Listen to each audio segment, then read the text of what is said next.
We sold it from 160 to 200 or something like that. A nice tidy profit. Yeah, we made about $3.5 billion on a $500 million investment, as it turned out. I still sold it way too soon. Since I sold it, they must have shot a gun off and said, Warren's sold, now it's time to let it go up. Well, yeah, you left money on the table. A lot of money. Dummy. That's what exactly right. Charlie Munger would say. Right? Charlie would say, you've done it again. But you can't keep always trying. For the average person who's maybe never bought a stock before, what's your advice about that? You can't constantly sit there and wait and say, oh, it's going to go higher, it's going to go higher. We don't even think about that. What we think about is how much is it selling for, how much do we think it's worth. When we bought it at $35 billion effectively, I felt the company was probably worth at least $100 billion. How did it come to your attention? How do you find a stock like PetroChina? I sit there in my office and I read an annual report, which fortunately was in English, and it described a very good company. And told about the oil reserves, told about the refining, told about the chemicals, everything else. And I sat there and read it, and I thought to myself, this company is worth about $100 billion.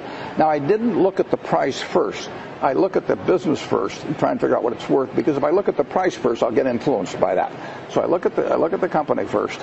I try to value it, and then I look at the price, and if the price is way less than what I've just valued it at, I'm going to buy it. And how do you value it? Well, that's the trick. Yeah. But it's essentially what I would pay for the whole business if I could buy it. And when we sold the stock, it was valued, we'll say, at probably 250 to 275 billion.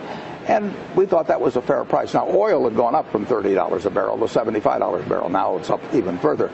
But today, yesterday anyway, I believe PetroChina is the second most highly valued company in the world. Higher than GE, next to Exxon. ExxonMobil. Next to Exxon. Have you sold the entire stake? Yeah, I have. Mm-hmm. I wish I hadn't, but I have. As of when?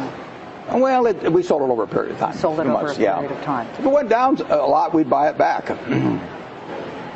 Would you ever buy or sell a stock based on political pressure or no. sort of?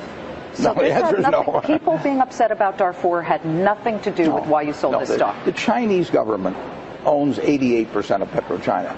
They also own control of 29 out of the 30 largest companies in China. The Chinese government is the one that has a position in relation to the Sudan. And they have it, if you own any one of the 30 largest companies in publicly traded companies in China, you will have the Chinese government as your majority partner.